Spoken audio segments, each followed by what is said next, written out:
अथाष्टाधिकशततमः सर्गः। अथ संस्मारयामास मातली राघवम् तदा अजानन्निव किम् वीरत्वमेनमनुवर्तसे विसृजास्मै वधाय त्वमस्त्रम् पैतामहम् प्रभो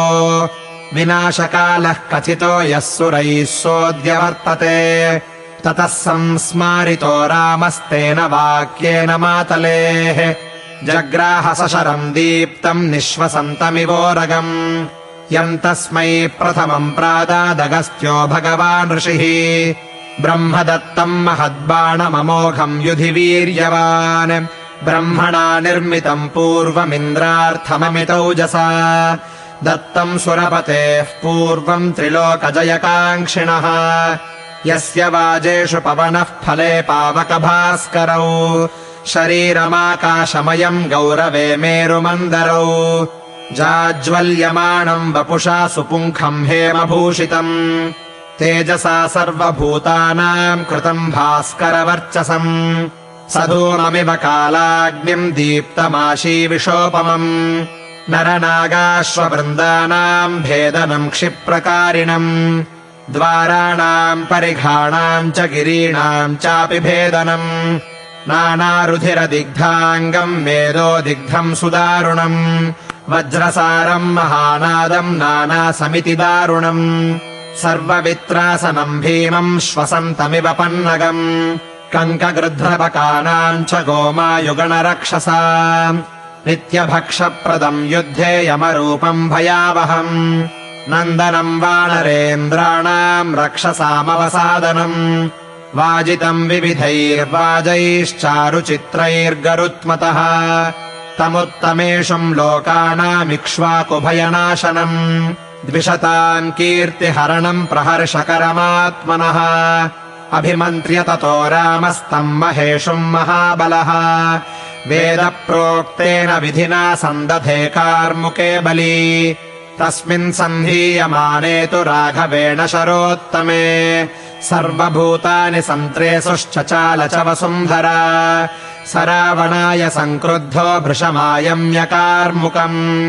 चिक्षेप परमायत्तः शरम् मर्मविदारणम् स वज्र इव दुर्धर्षो वज्रिबाहुविसर्जितः कृतान्त इव चावार्योऽन्यपतद्रावणोरसि स विसृष्टो महावेगः शरीरान्तकरः परः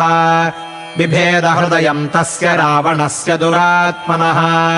रुधिराक्तः स वेगेन शरीरान्तकरः शरः रावणस्य हरन् प्राणान् विवेशधरणीतलम् सशरो रावणम् हत्वा रुधिरार्द्रकृतच्छविः कृतकर्माणि भृतवत्सतूणीम् पुनराविशत् तस्य हस्ताद्धतस्याशु कार्मुकम् तत्ससायकम् निपपातसः प्राणैर्भ्रश्यमानस्य जीवितात् गतासुर्भीमवेगस्तु नैरृतेन्द्रो महाद्युतिः पपातस्यन्दनाद्भूमौ वृत्रो वज्रहतो यथा तम् दृष्ट्वा पतितम् भूमौ हतशेषा निशाचराः हतनाथा भयत्रस्ताः सर्वतः सम्प्रदुद्रुवुः नर्दम् तश्चाभिपेतुस्तान् वानराद्रुमयोधिनः दशग्रीववधम् दृष्ट्वा वानराजितकाशिनः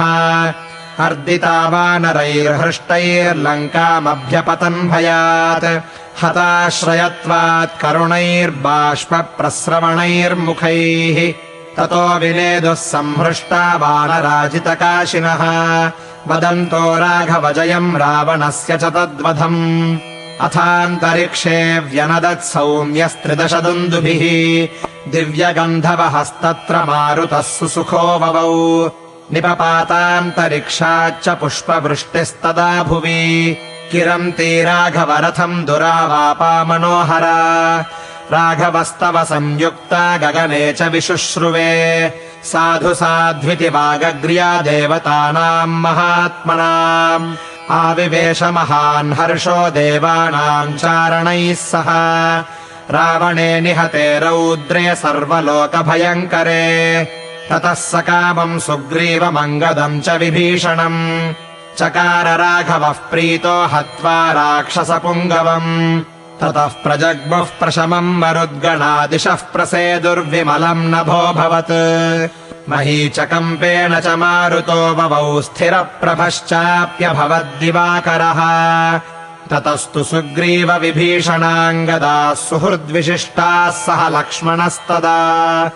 समेत्य हृष्टा विजयेन राघवम् रणेऽभिरामम् विधिनाभ्यपूजयन् स तु निहतरिपुस्थिरप्रतिज्ञः स्वजनबलाभिवृतो रणे बभूव रघुकुलनृपनन्दनो महौजास्त्रिदशगणैरभिसंवृतो महेन्द्रः।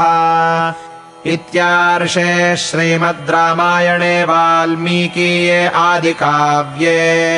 युद्धकाण्डे 8अधिकशततमः सर्गः।